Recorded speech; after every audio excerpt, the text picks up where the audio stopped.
오늘은 야고보서의 마지막이 되겠습니다. 야고보서 5장 지난번에 6절까지 했습니다. 오늘 7절부터 마지막까지 해서 야고보서를 끝내도록 하겠습니다. 야고보서는 서신의 시작부터 인내하라고 계속 얘기해 주고 있어요. 그리스도의 사람들은 무슨 일이든지 인내를 해야 된다라고 하면서 여러 가지 경우를 대비하면서 마땅히 인내를 통해서 이루어야 될 것, 인내를 통해서 우리가 갖는 소망에 대해서 격려의 말씀을 해주고 있습니다. 7절 같이 읽어보겠습니다. 그러므로 형제들아 주께서 강림하시기까지 길이 참으라. 보라, 농부가 땅에서 나는 귀한 열매를 바라고 길이 참아 이른 비와 늦은 비를 기다리나니 라고 하면서 또 인내에 대해서 얘기를 하고 있습니다. 근데 인내를 이제 하는 사람 중에 농부를 예를 들어서 지금 얘기를 하고 있어요. 농부의 인내는 씨를 뿌리고 나서 참고 기다려야 된다라고 하는 거예요. 농사 짓는 사람들은 열매를 기대하면서 땅을 갈고 모든 일을 하는 거죠. 열매에 대한 소망이 없이는 농사는 도저히 지을 수 없는 거예요. 이런 폭풍우가 오고 지금 이런 홍수 가운데서도 농부들은 여태까지 봄에 나무나 씨 뿌렸던 것을 보면서 여태까지 기다렸잖아요. 기다리면서 수확을 생각하면서 인내하면서 기다렸는데 이런 장막 가운데서도 어떻게든지 열매를 갖다가 끝까지 하나라도 더 건지려고 인내하고 참고 기다리고 있는 것들을 볼 수 있어요. 근데 여기서 지금 이른 비와 늦은 비 이렇게 얘기를 하고 있죠. 우리는 지금 농부들이 이 농사의 시작이 이제 봄부터입니다. 겨울이 지나고 땅이 풀리면서 모든 농부들이 밭을 갈기 시작하고 작물에 맞는 그러한 농토를 만들기 시작합니다. 그런데 이 히브리인들의 그 농사는 틀려요. 히브리인들은 우리나라 봄이면 거기에서는 그 지역에서는 가을에 시작을 하는 겁니다. 가을에 파종을 하고 씨를 뿌리고 봄에 거두는 거예요. 그래서 가을에 이른 비가 이제 필요한 것이고 그 씨를 뿌리고 나서는 물을 주잖아요. 물을 줘야 되는데 사람이 주는 농장이 크게 되면은 사람이 주는 물로서는 한계가 있죠. 그러니까 때에 맞춰서 하늘에서 비가 내렸을 적에 그것을 이른 비라고 얘기하고 있습니다. 그렇게 하고 이제 곡식이 자라면서 또 비가 와야 되는 거죠. 봄에 늦은 비가 필요하다라고 하는 겁니다. 열매가 잘 맺기 위해서는 태양과 또 물이 필요하니까는 그러한 봄에 늦은 비가 필요하다라고 얘기를 하고 있습니다. 자, 그래서 이 농부들은 씨가 뿌리면 씨를 뿌려놓고 할 수 있는 일은 기다리는 일뿐이에요. 물론 그렇다고 해서 열매 날 때까지 아무것도 안 하는 거가 아니죠. 농부처럼 잡초도 뽑고 거름도 주고 해충도 잡고 하면서 열매를 기다리는 그러한 일들을 얘기하고 있습니다. 이 말씀은 우리한테 대비해서 본다면은 우리 성도들도 예수님을 믿고 구원받은 후에는 상급을 기다리고 또 그 열매를 기다리고 있는 거죠. 어디서 우리는 수확을 하게 됩니까? 이 땅을 떠나고 그리스도 심판석에 섰을 적에 이 땅에서 우리가 인내로서 가꾸었던 것에 대한 보상을 누구로부터 받는다라고 그랬어요? 그리스도로부터 받는다. 하나님으로부터 받게 되는 그 열매를 기다리면서 우리는 이 땅에서 그 열매를 향해서 질주하고 있다라고 배웠습니다. 우리는 땅에서 그러면 무슨 열매를 맺혀야 되는 겁니까? 땅에서 어떠한 것들을 했을 적에 그러한 열매를 하나님 앞에 보상을 받을 수 있을까요? 물론 참되게 하고 하나님의 말씀에 순종하고 해야 되죠. 그런데 그것을 성경은 집약적으로 어떠한 일을 행했을 적에 그 일을 통해서 열매를 맺히게 된다라고 하는 거예요. 그 일들에 대해서 성경은 구체적으로 얘기를 하고 있습니다. 갈라디아서 5장 22절부터 23절.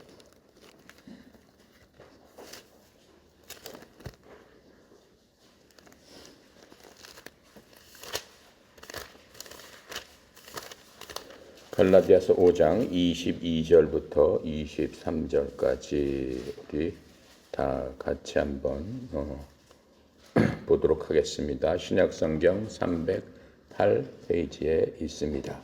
22절부터 23절, 22절부터 하도록 하겠습니다. 시작. 오직 성령의 열매는 사랑과 희락과 화평과 오래 참음과 자비와 양성과 충성과 온유와 절제니 이 같은 것을 금할 법이 없느니라. 이렇게 말씀하시면서 24절 한번 다시 볼게요.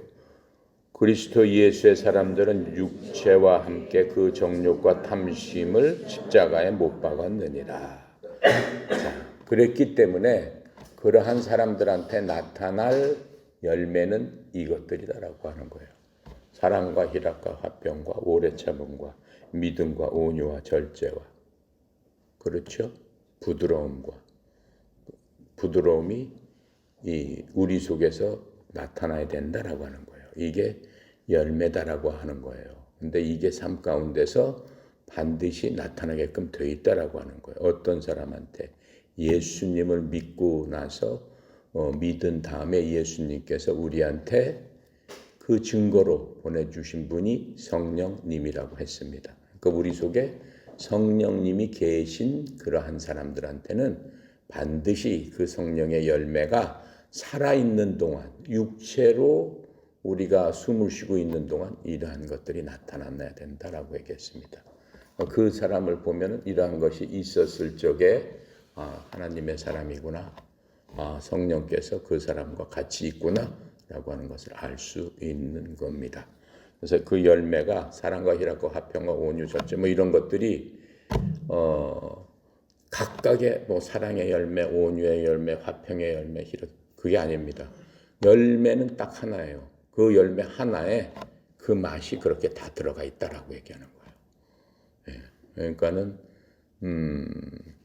우리가 그 열매를 갖고 이 땅에서 살아야 되는 거죠. 그래서 그 열매를 많이 맺힌 사람은 보상이 큰 거죠. 우리가 하나님 그리스도 안에서 그 수확을 할 적에 그리스도께서 우리한테 큰 상급을 주신다라고 하는 것들을 지금 여기서 이렇게 말씀하고 계세요.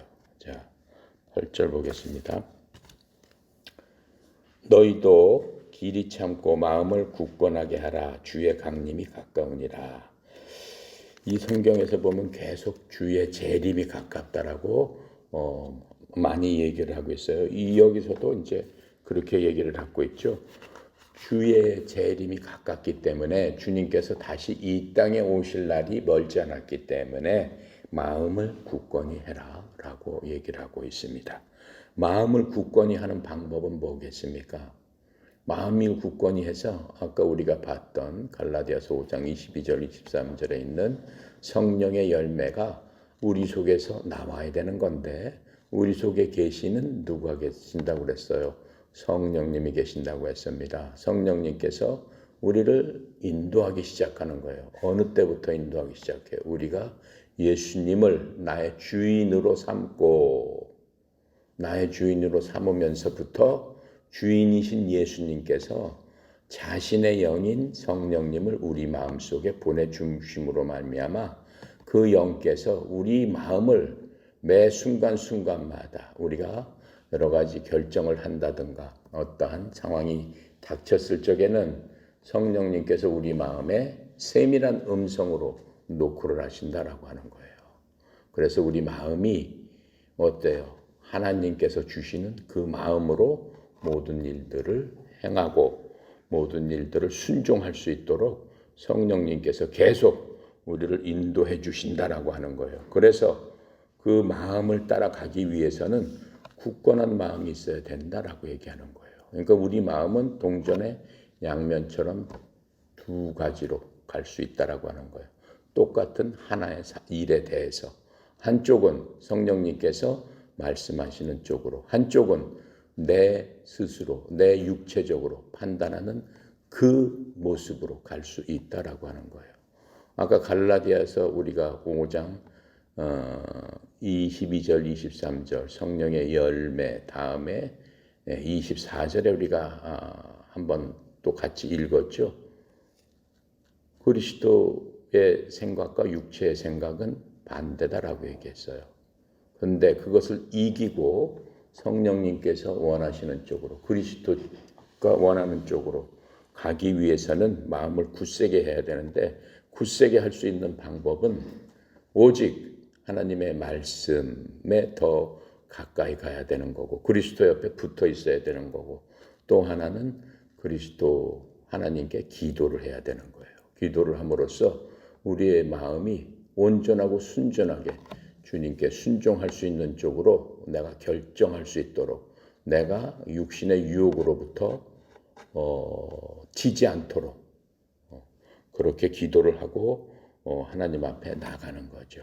자, 그렇게 하고 요새는 또 얼마나 많은 그 경건서적들이 있습니까? 믿음의 선진들이 그 자기의 경험이나 그 하나님의 말씀을 자기가 깨우친 바를 써놓은 책들이 너무너무 많아요. 그런 것들을 보면서 우리의 마음이 밭을 갈듯이, 농부가 씨를 뿌리기 위해서는 밭을 갈아야 되잖아요. 밭이 옥토처럼 갈기 위해서는 이 쟁기질을 하잖아요. 그래서 가는, 기경을 하는 걸 기경한다고 그러죠. 가는 그런 일들이 필요한데, 그런 일들을 해주는 게 경건서적이에요. 예. 훌륭한 그 신앙의 그 선배들이 자기가 고난과 또 뭐 기뻤을 때나 뭐 어떠한 경우를 당했을 경우에 나는 어떤 식으로 해서 내 마음을 이렇게 지켰습니다라고 얘기를 해주는 그런 것들을 통해서 우리가 마음을 굳건히 해야 된다라고 하고 있습니다. 9절 같이 읽읍시다. 형제들아 서로 원망하지 말라. 그리하여야 심판을 면하리라. 보라 심판주가 문 밖에 서 계시느니라 라고 하면서 계속해서 또 재림이 가까웠다라고 또 얘기를 하고 있어요. 형제들아 서로 원망하지 말라.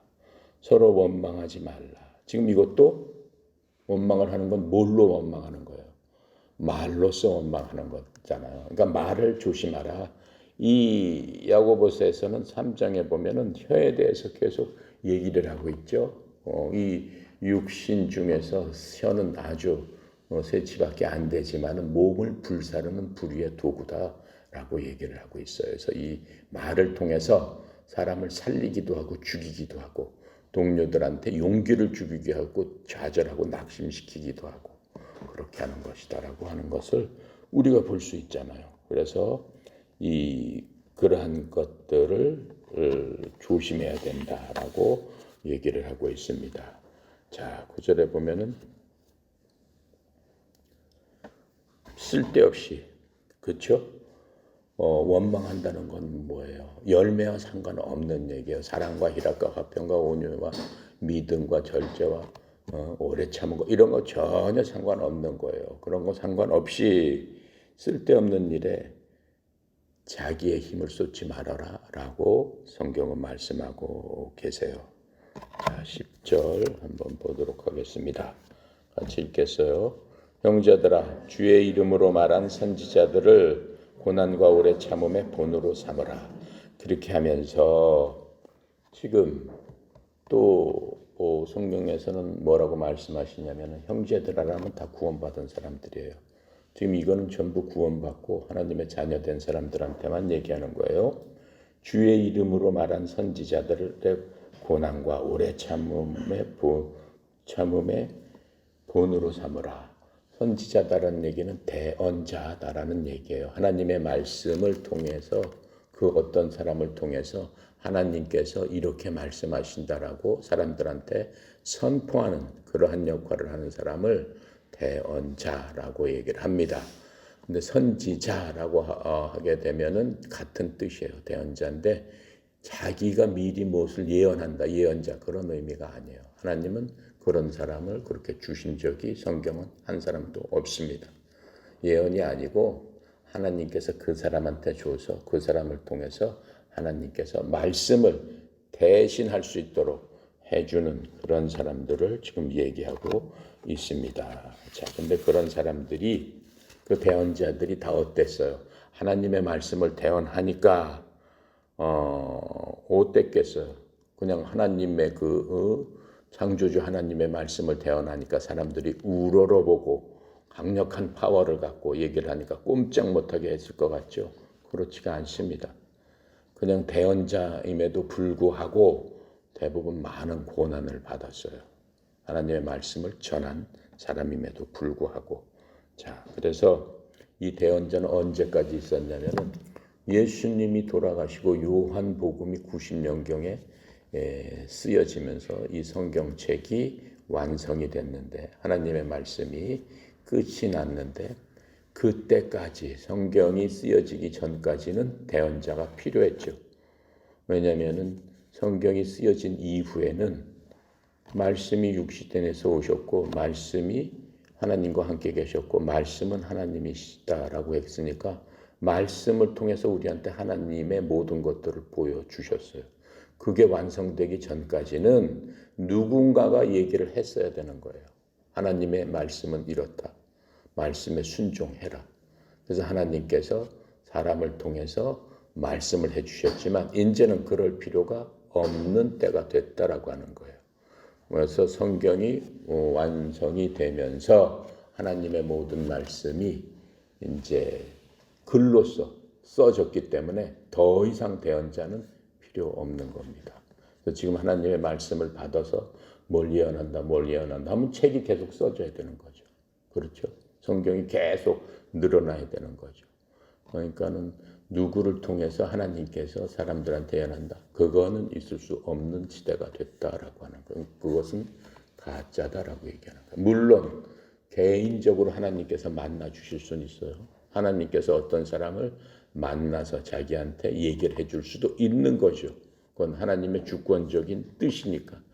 그렇지만은 일반 사람들한테 말씀을 통해서 선포하고 하는 일은 더 이상은 없다라고 하는 겁니다.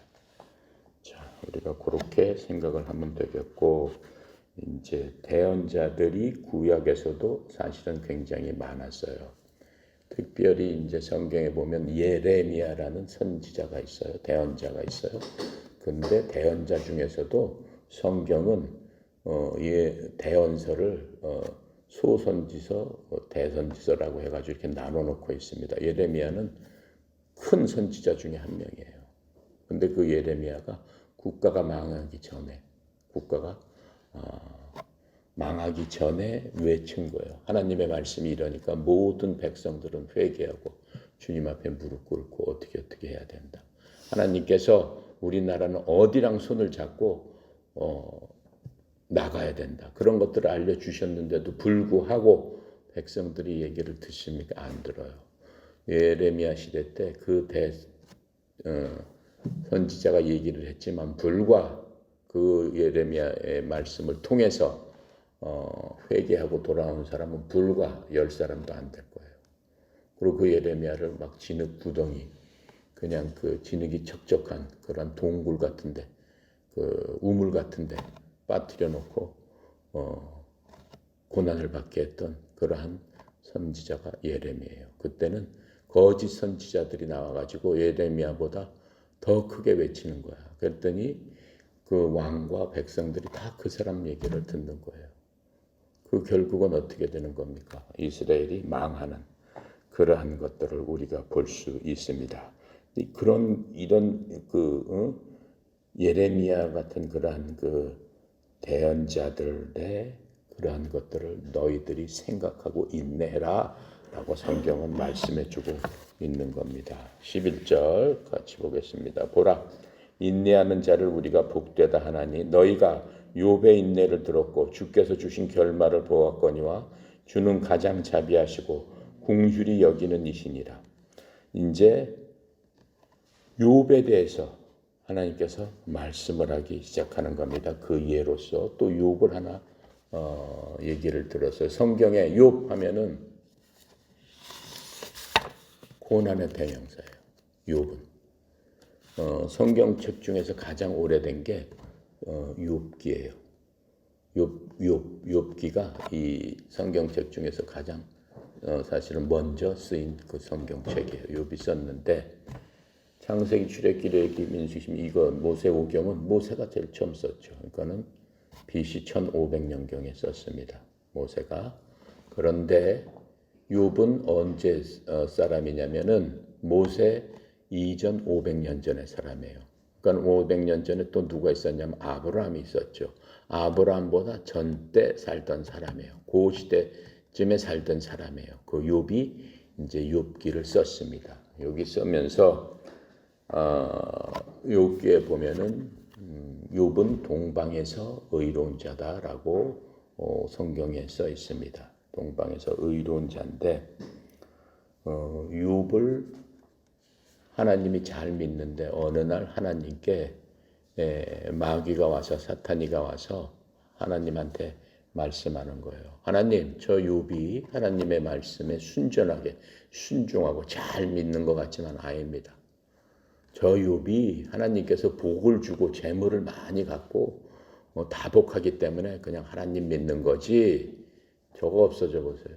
저 욥이 진정으로 하나님을 그렇게 믿는 그런 사람이 아닙니다.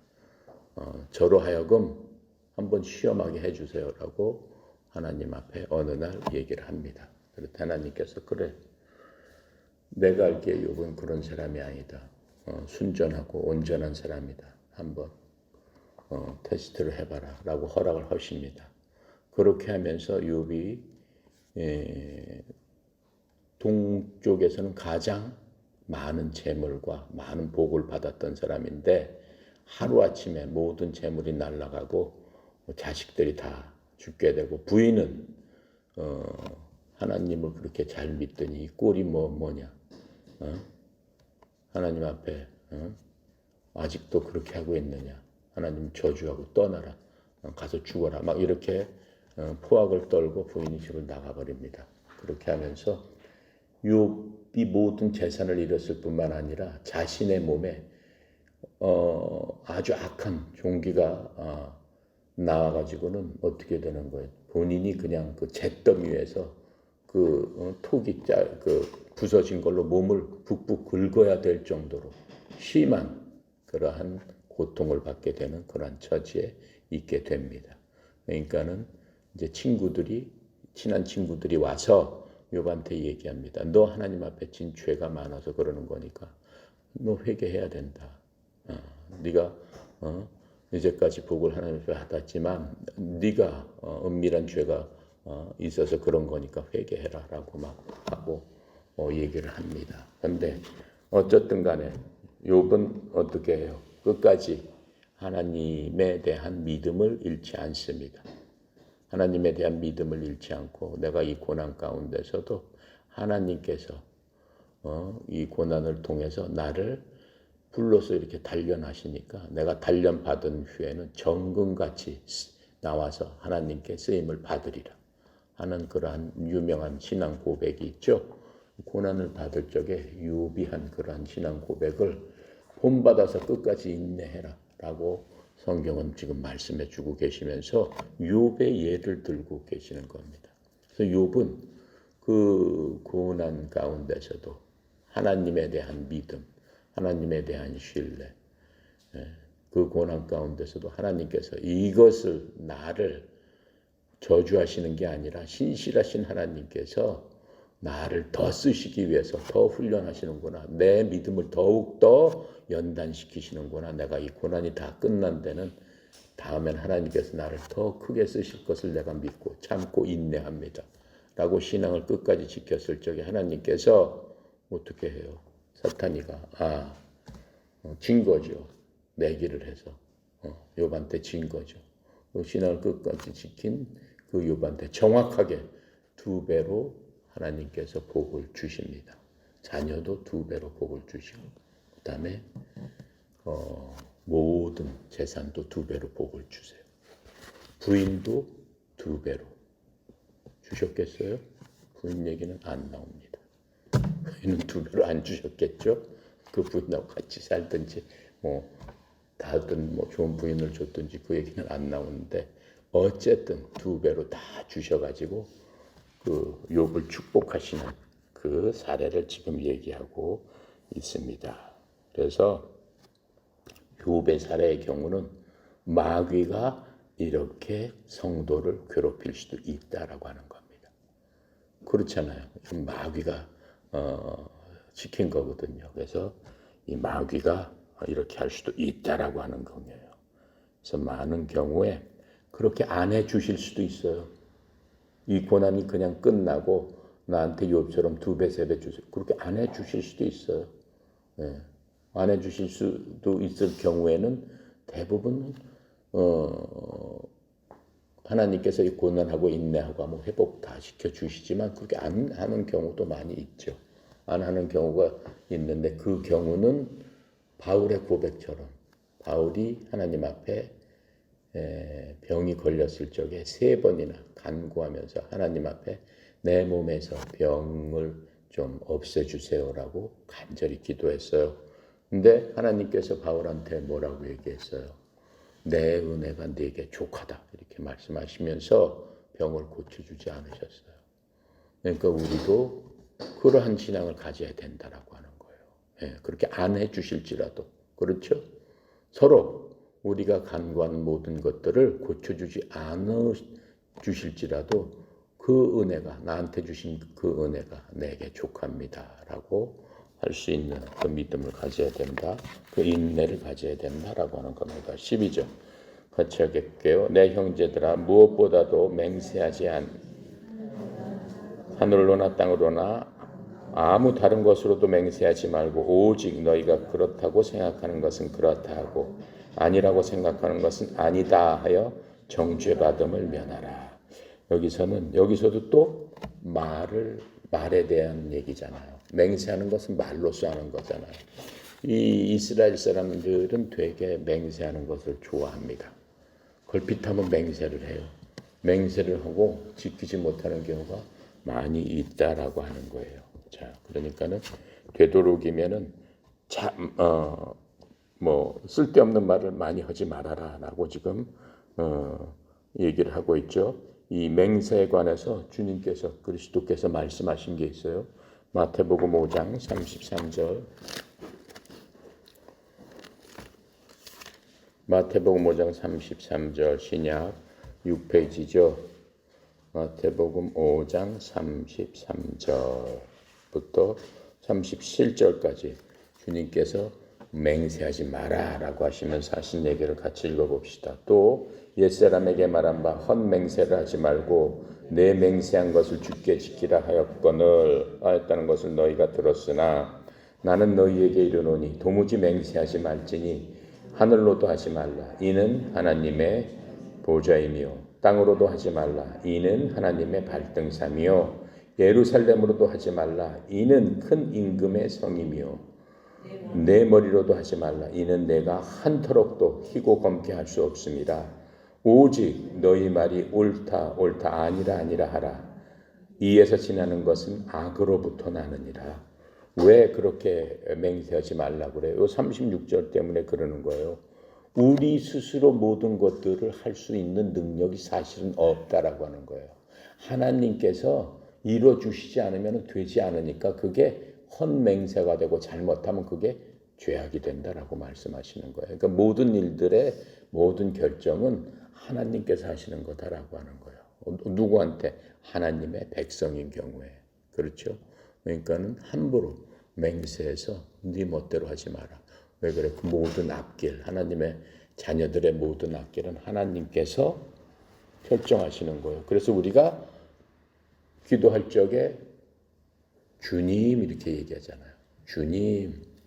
주가 뭐예요?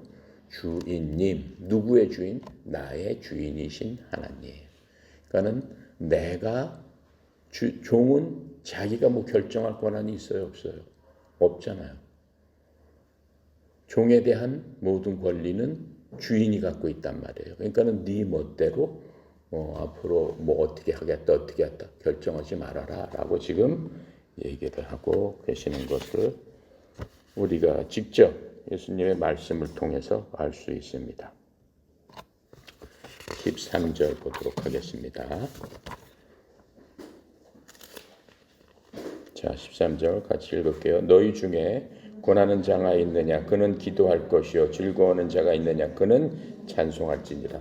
여태까지는 인내에 대해서 옛 선지자, 옛 대언자, 욥 뭐 이런 사람들을 통해서 인내가 필요하다라는 것들을 얘기를 해줬어요. 지금부터는 기도에 대해서 얘기를 하고 계시는 겁니다. 고난은 당한 자가 있으면은 기도할 거, 즐거워하는 자가 있으면은 찬송할지니라. 자, 고난을 당하는 자는 반드시 기도를 해야죠. 내가 힘들고 어려운 일, 뭐 병들고 또 생활하면서 어려운 일이 있게 되면은 반드시 하나님 앞에 나가서 기도를 해야 되는 겁니다. 기도를 해야 되는데 고난은 여러 가지 종류가 많이 있어요. 내가 고난을 당할 적에는 믿는 사람들이 첫 번째로 생각해야 될 게 있어요. 고린도전서 10장 13절을 첫 번째로 생각을 해야 돼요. 고린도전서 10장 13절 274페이지입니다. 10장 13절. 자, 같이 읽어볼게요. 사람이 감당할 시험 밖에는 너희가 당한 것이 없나니 오직 하나님은 미쁘사 너희가 감당하지 못할 시험 당함을 허락하지 아니하시고 시험 당할 즈음에 또한 피할 길을 내사 너희로 능히 감당하게 하시느니라. 내가 인생 살면서 여러 가지 힘들고 어려운 일이 생기면 무조건 고린도전서 10장 13절로 가서 이 말씀을 붙들어야 되는 거예요. 그러니까 우리가 인생 살면서 여러 가지 하나님의 자녀면은 내 아버지께서 내 주인께서 나한테 무엇라고 얘기를 했나 그거부터 찾아야 되는 거예요. 그걸 찾고 내 길을 찾아야 되는 거예요. 자, 그러면은 거기에 해답이 있는 거예요. 여기서 사람이 감당할 시험 밖에는 내가 전번에 한번 얘기하는 건데 감당할 시험 밖에는 원래 뜻은 뭐라고 써 있냐면은 사람이 공통적으로 있는 시험 외에는 이렇게 얘기를 하고 있습니다. 그러니까 사람으로서 이 땅에 살면서 당하는 공통적인 고난은 내 자녀라도 당하게 돼 있다라고 말씀해 주시는 거예요. 그러니까는 내 자녀가 내 자녀이기 때문에 암에 안 걸리고 내 자녀이기 때문에 교통사고가 안 나고 내 자녀이기 때문에 절대 시험에 떨어지지 않고 그런 거 없다라고 하는 거예요. 내 자녀지만 이 땅에 살기 때문에 이 땅에서 일어나는 보편적인 그러한 것들은 당할 수도 있다라고 말씀을 하고 계세요. 하지만 하나님의 자녀이기 때문에 뭐라고 말씀하세요? 하나님은 미쁘사가 뭐라고 그랬죠? 신실하사 믿음이 충만하시고 하나님께서 한번 말씀하시는 거는 그대로 지키시는 분이기 때문에 누구한테 말씀하시는 거예요? 하나님의 백성한테. 하나님의 백성이 아닌 사람한테는 해당하지 않습니다. 하나님의 백성한테 말씀하신 그것들은 그대로 하나님께서 지키시는 분이기 때문에 너희가 감당하지 못할 시험 당함을 허락하지 아니하시고 시험 당할 즈음에 또한 피할 길을 내사 너희로 능히 이기게 하시느니라. 이렇게 말씀하고 계세요. 그러니까는 공통적인 시험을 당한다 할지라도 하나님 앞에 나가서 믿고 의지하고 기도하고 했을 적에 하나님께서 피할 길을 내주시겠다라고 말씀하고 계시는 겁니다. 자, 그렇게 말씀하고 계시는 것을 우리가 볼 수 있고 그래서 고난당한 자에게는 기도를 해라라고 하시는 거예요. 그 생각을 갖고 주여 내가 이런 것을 당하게 됐습니다. 피할 길을 저에게 허락하여 주시옵소서. 한번 피할 길을 주신다고 했으니까 피할 길을 주시게 되는 거죠. 사람을 통하든 환경을 통하든 누구를 통하든 피하게 해주신다라고 약속하신 것을 우리가 믿고 행하면 되는 겁니다. 자, 그렇게 하고 14절 너희 중에 병든 자가 있느냐? 그는 교회 장로를 청할 것이요. 그들은 주의 이름으로 기름을 바르며 그를 위하여 기도할지니라. 16절도 같이 읽어볼게요. 15절 믿음의 기도는 병든 자를 구원하리니 주께서 그를 일으키시리라. 혹시 죄를 범하였을지라도 사하심을 받으리라. 16절 그러므로 너희 죄를 서로 고백하여 병이 낫기를 위하여 서로 기도하라. 의인의 간구는 역사하는 힘이 큼이니라. 자, 병이 났을 적에 지금 얘기를 하고 있는 거예요. 병이 났을 적에 병든 자가 있으면 교회 장로들을 청할 것이요. 교회 장로는 지금의 교회 목사라고 했어요. 교회 리더를 얘기하는 거예요. 교회를 이끌어가는 그 리더한테 얘기를 해서 어떻게 제가 병이 났으니까 기도 좀 해주셨으면 좋겠습니다라고 얘기를 하라라고 요청하라라고 했죠. 그리고 그들은 주의 이름으로 기름을 바르며 그를 위해서 기도할지니 리더는 그 요청에 대해서 기름을 바르고 어떻게 해? 기도를 해줘라라고 말씀하고 계세요. 근데 기름을 뭐 어디다 바른다는 얘기야? 머리에 바른다는 얘기야? 뭐 아픈 부위에 바른다는 얘기야? 뭔 기름을 어떻게 바른다는 얘기야? 그런 얘기는 없어요. 근데 지금 여기서 기름을 바른다는 얘기는 무슨 얘기냐면은 기름을 발라도 되고 안 발라도 돼요. 이 당시에 야고보가 이것을 썼을 때 히브리 사람들의 주요한 병 났을 때 주요하게 했던 일들은 말하자면은 상처 부위에 기름을 바르는 일이었어요. 기름을 발라서 예를 들어서 그 사람을 마사지를 해준다든가, 기름을 발라서 뭐 좀 상처를 보호한다든가 이러한 일들이 성행을 했기 때문에 지금 이렇게 여기서 그렇게 얘기를 하고 있는 거예요. 자, 그렇게 하고 그를 위해서 기도할지니라. 여기서 기름을 바름으로써 그 사람의 병이 난다는 의미가 전혀 아니에요. 기름하고 병 낫는 거하고는 상관이 없습니다. 기름은 그냥 그 상처에 대한 어떠한 그 보호적인 것, 말하자면 뭐 마사지를 한다든가 하기 위해서 기름을 바르는 그런 식으로 기름을 사용하라는 그러한 얘기입니다. 그래서 기름에 무슨 뭐 능력 있고 효능 있고 그런 건 아닙니다.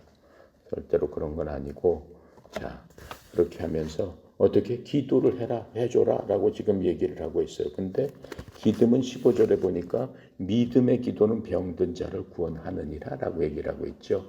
믿음의 기도, 어떠한 믿음의 기도냐? 하나님께서 반드시 이 병을 고쳐주실 것입니다 라고 하는 그 믿음의 기도를 얘기하고 있어요. 믿음의 기도에 대해서 그럼 어떤 기도일까? 요한일서 5장 14절 15절 한 페이지 넘겨볼게요. 요한일서 뒤로 가면 일서 나오죠. 5장 14절 15절 믿음의 기도에 대해서 설명을 해주고 있어요. 14절 15절 같이 읽어볼게요. 그를 향하여 우리가 가진 바 담대함이 이것이니 그의 뜻대로 무엇을 구하면 들으심이라. 우리가 무엇이든지 구하는 바를 들으시는 줄을 안즉 우리가 그에게 구한 그것을 얻은 줄을 또한 아느니라. 그게 믿음의 기도예요. 기도해놓고 이게 날까 말까, 기도해놓고 날까 말까, 기도하면서 낫게 해주실까? 그런 식의 기도는 믿음의 기도가 아니다라고 하는 거예요. 기도했으면은 받은 줄 믿고 난 줄 믿고 하는 그러한 기도를 지금 얘기하고 있는 겁니다. 그런 기도를 해야 된다라고 얘기를 하는데 이제 중요한 얘기가 있어요. 주께서 그를 일으키시라. 혹시 죄를 범하였을지라도 사하심을 받으리라. 이제 이게 중요한 거예요. 여기서 지금 이 죄인 병든 자에 대해서 그 병든 그 원인이 무엇인가라고 하면은 죄를 범함으로 말미암아 병이 왔다라고 얘기하는 거예요. 병의 원인은 성경에서 많이 있습니다. 우리가 병이 들게 되는 원인은 성경에 보면은 죄를 범했을 적에, 그렇죠? 또 자기 뭐 부주의로, 그렇죠? 여러 가지 원인이 많은데 죄를 범했을 적에가 지금 그 한 가지 이유로 지금 얘기를 하고 있는 거예요.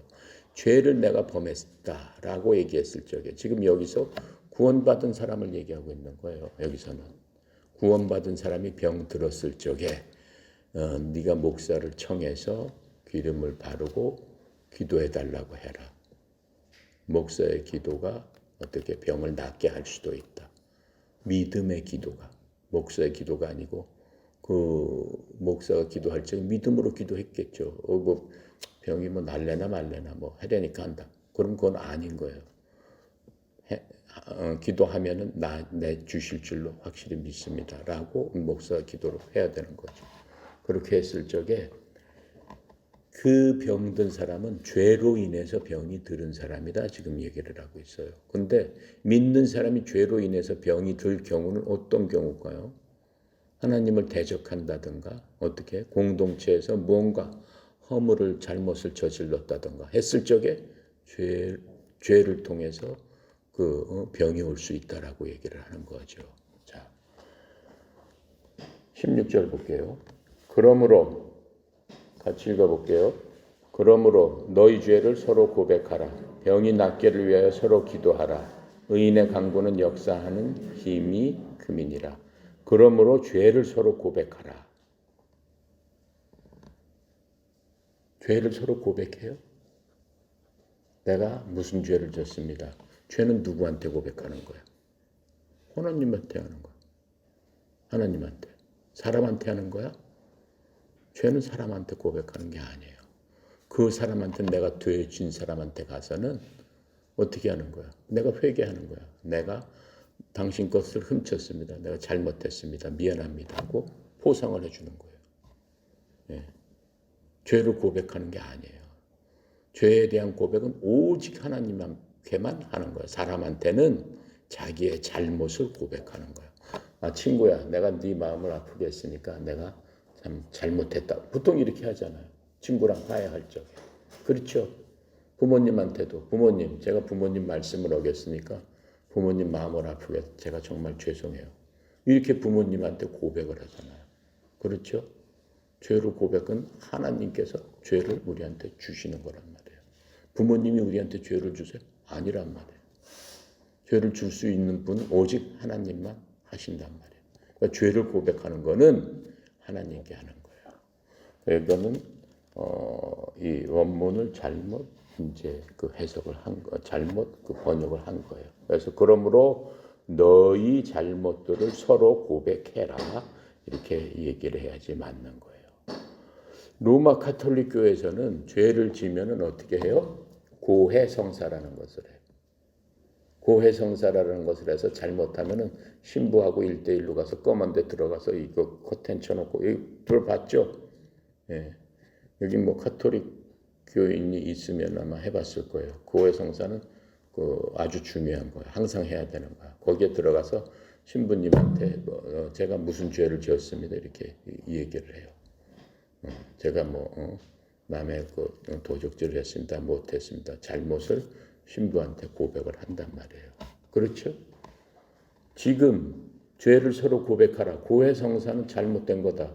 그러면 신부가 그걸 듣고 네 죄를 내가 사할 텐데 너 그 대신에 교회당 10번 쓸어라. 양로원 가서 한 달간 봉사해라. 이렇게 얘기를 해요. 근데 그게 고해 성사라고 하는 거예요. 그건 잘못된 거예요. 그럼 그렇게 하면 안 되는 거예요. 오직 죄를 살 수 있는 분은 누구만 할 수 있는 거예요? 하나님만 할 수 있는 거예요. 뭘로? 예수님의 보혈의 공로로 말미암아 그 예수님께서 흘리신 피값을 치러야만 죄값을 치를 수 있는 거예요. 근데 피값을 치르지 않고 내 힘으로 쓸었다고 해서 내 죄가 씻어져요? 안 되는 거예요.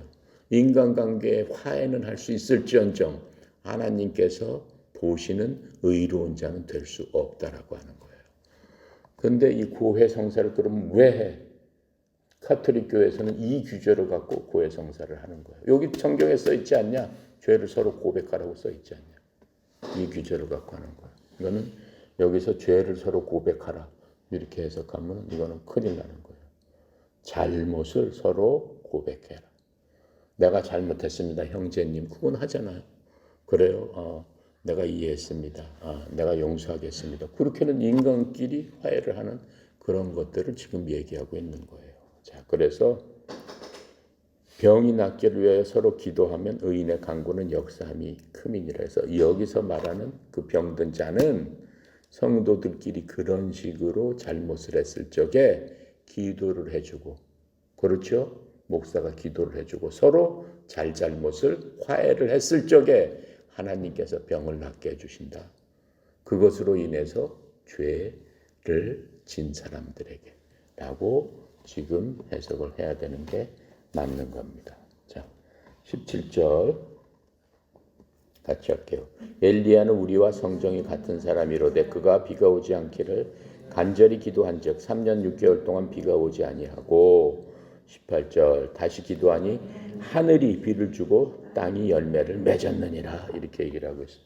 엘리야도 누구예요? 대언자예요. 죽지 않고 하나님한테 올라갔던 병거 타고 올라갔던 위대한 대언자 중에 한 사람이에요. 근데 엘리야도 어떤 사람이었다라고 그랬어요? 열왕기상의 17장, 18장에 보면은 엘리야에 대한 얘기가 나옵니다. 엘리야가 그 당시에 그 북이스라엘의 선지자였는데 그 당시 악독한 왕이 있어요.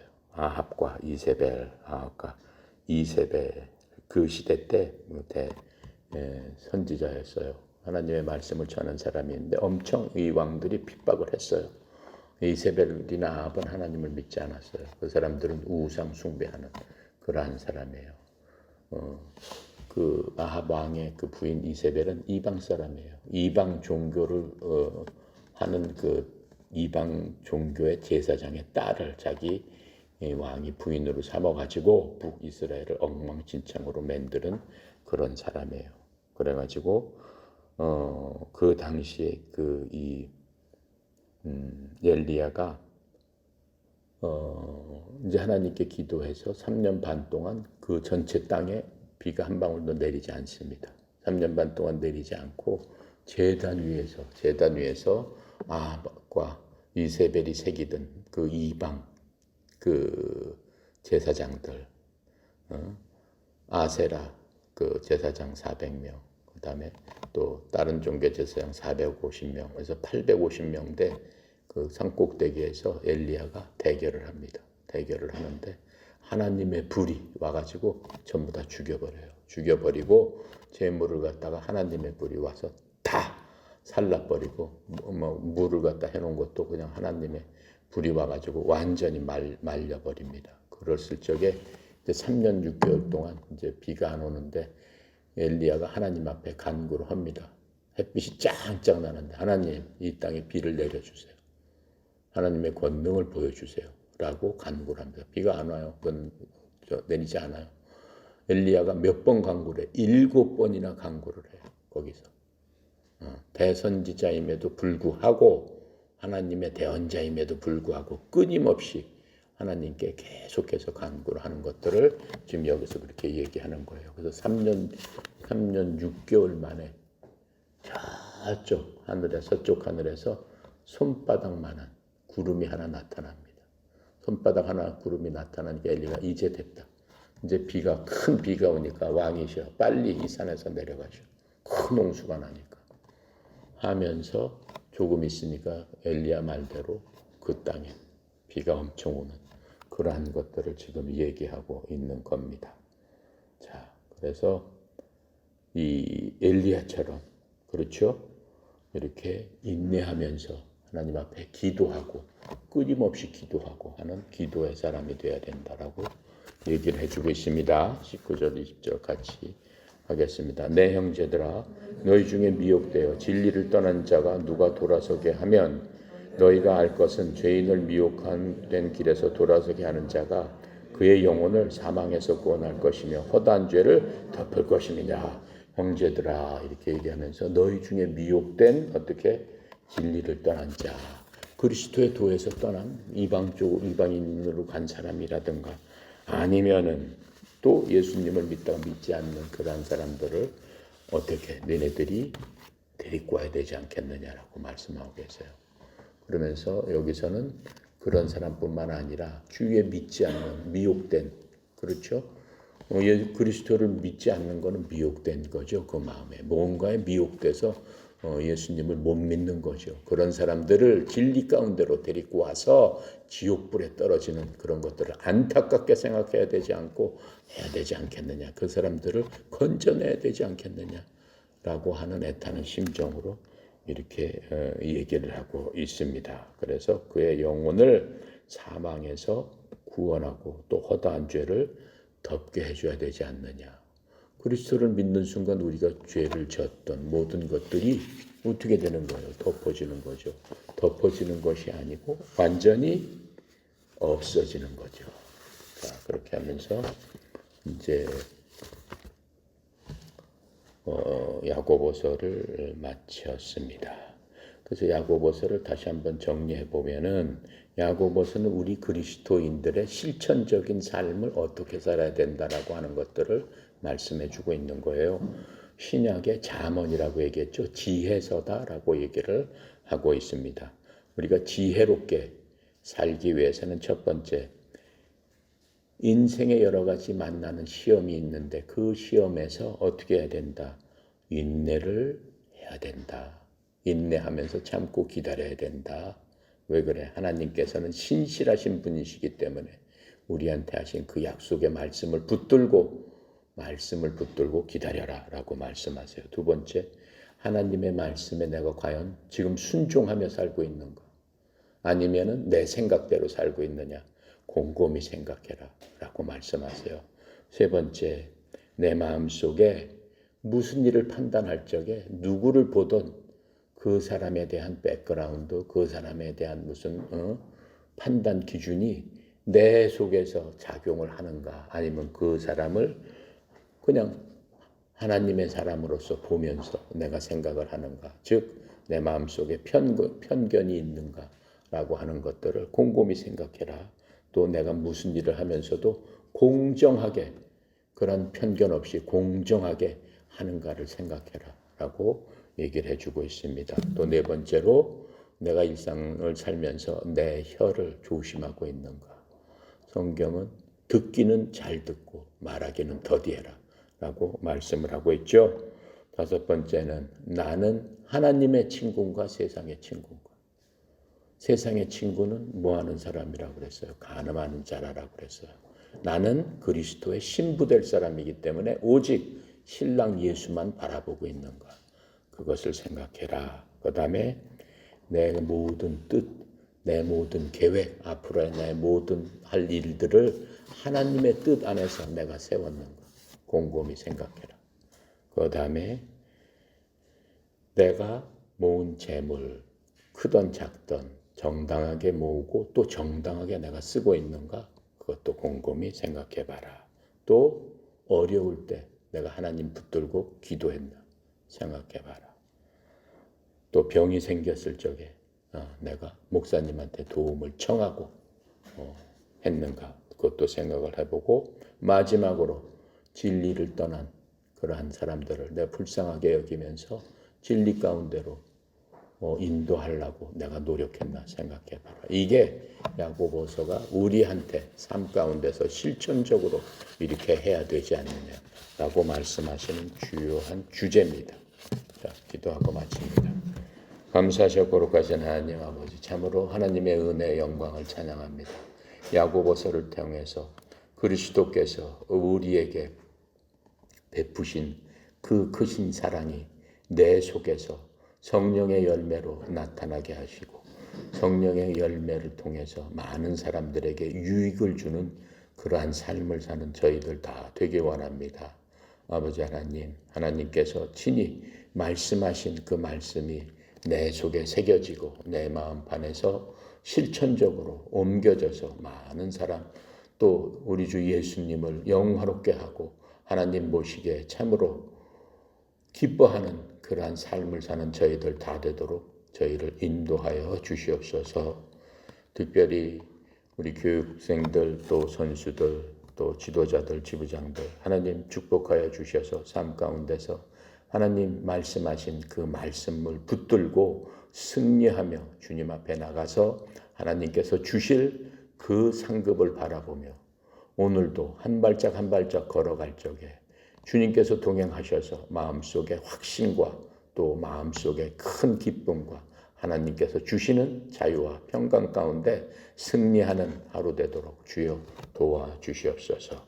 성령 이사장님, 하나님 붙들어 주시사 우리 협회가 하나님 보시기에 아름다운 협회, 하나님 보시기에 하나님의 신실하신 그 뜻을 온전히 순종하려고 주와 같이 동행하는 협회, 하나님 주의 종을 택하였사오니 주의 종에게 능력과 힘과 용기와 이 협회를 이끌어갈 수 있는 그러한 물질적인 것도 허락하여 주셔서 좌우로 노라 치우치지 않고 주의 말씀에 우뚝 서서 하나님 기뻐하는 협회 될 수 있도록 주의 종을 인도하여 주시옵소서. 모든 것 주께 의탁드리며 감사드리며 예수 그리스도 이름으로 기도드렸습니다. 아멘.